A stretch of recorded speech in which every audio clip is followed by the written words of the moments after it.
जनाब अहमद अली साहब बालासोर उड़ीसा से अर्ज़ करते हैं, अस्सलामु अलैकुम वरहमतुल्लाहि ताला वबरकातुहू।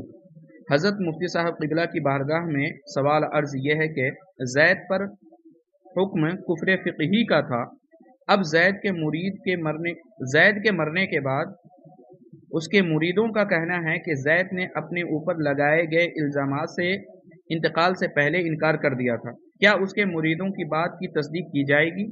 ज़ैद के मसले पर उलमाए कराम के दो गिरोह हो चुके हैं। एक ज़ैद की तायीद में है, दूसरे उलमाए किराम का कौल ये है कि जो हुक्म पहले था वही बाकी है। अब अवाम में कुछ हैं जो ज़ैद के मसले पर उलझे हुए हैं, वो किसके हुक्म पर अमल करें, रहनुमाई फरमा दें।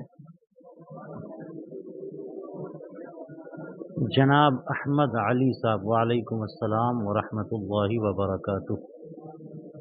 किसी भी मसले में अगर लोग उलझ जाएं और दो तरह का मौक़िफ़ सामने आ जाए कि कुछ उलमा एक तरफ हों और कुछ बाकी उलमा दूसरी तरफ हों, तो आपका सवाल कि फिर लोग किस तरफ जाएं, तो इसमें बेहतर बल्कि ज़रूरी यही है कि लोगों को आलम और अफ़क़ह उलमा के मौक़िफ़ की इत्तिबा करनी चाहिए। यानी जो बड़े उलमा हैं, जो मरजए अवाम और मरजए उलमा हैं, जो आलम उलमाए बलद और आलम उलमाए बिलाद से माने जाते हैं, उनके मौक़िफ़ पर अमल करें।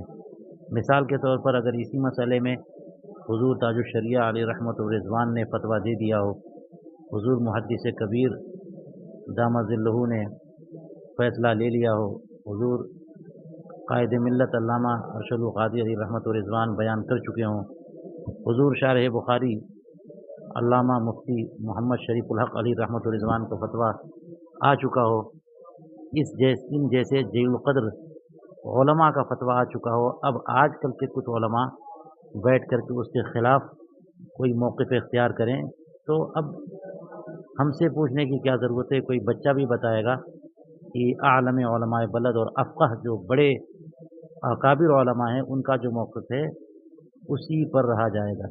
एक तरीक़ा तो ये हुआ। दूसरा तरीक़ा ये हुआ कि कभी किसी मामले में मुतनाक़िज़ राय आ जाए, फ़ैसले के मरहले में ख़ास तौर से, तो उसमें गवाहों और शवाहिद की बुनियाद पर पहला जो फ़ैसला होता है वो, और उसके मुकाबिल गवाहों या शवाहिद की बुनियाद पर दूसरा फ़ैसला हो, तो ये दूसरा फ़ैसला पहले फ़ैसले को कैंसिल नहीं कर सकता, क्योंकि वो भी गवाहों और दलाइल और शवाहिद की बुनियाद पर था, और ये भी जैसा कि लोग कहते हैं कि गवाहों की बुनियाद पर।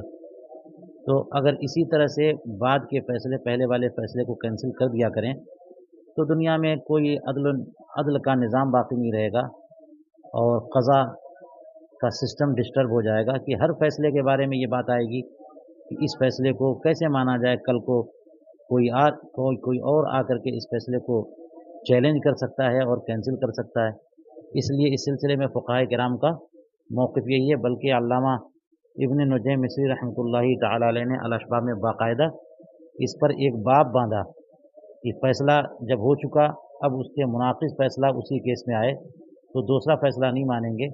इसी तरह से गवाह जब गवाही दे चुके और बाद में वो रुजू करें तो वो खुद ज़िम्मेदार होंगे, और उनकी पहली गवाही की बुनियाद पर जो फ़ैसला हुआ वो चैलेंज नहीं किया जा सकता, वो कैंसिल नहीं होगा, क्योंकि वो तो झूठे ठहरे जब अपनी गवाही से उन्होंने रुजू किया और बाद में कुछ और कहने लग गए तो हो गए झूठे। तो अब बात ये है कि पहली बात झूठी माने या दूसरी बात झूठी माने। आसानी यही है कि दूसरी बात को झूठी मान लें, पहली बात पर तो फ़ैसला हो चुका। तो ये तरीक़ा है इस तरह के मसाइल में गौर व फ़िक्र करने का।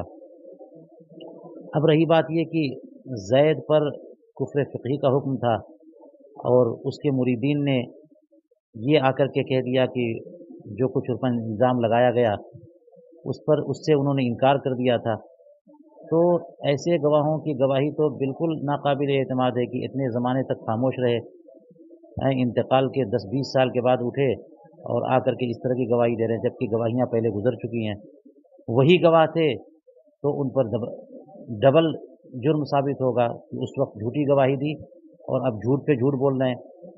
अगर उनको पता था कि फ़लाँ साहब ने इनकार कर दिया था तो उसी वक़्त बताना था اتنے دن تک خاموشی خود ان کو فاسق بنانے کے لیے کافی ہے۔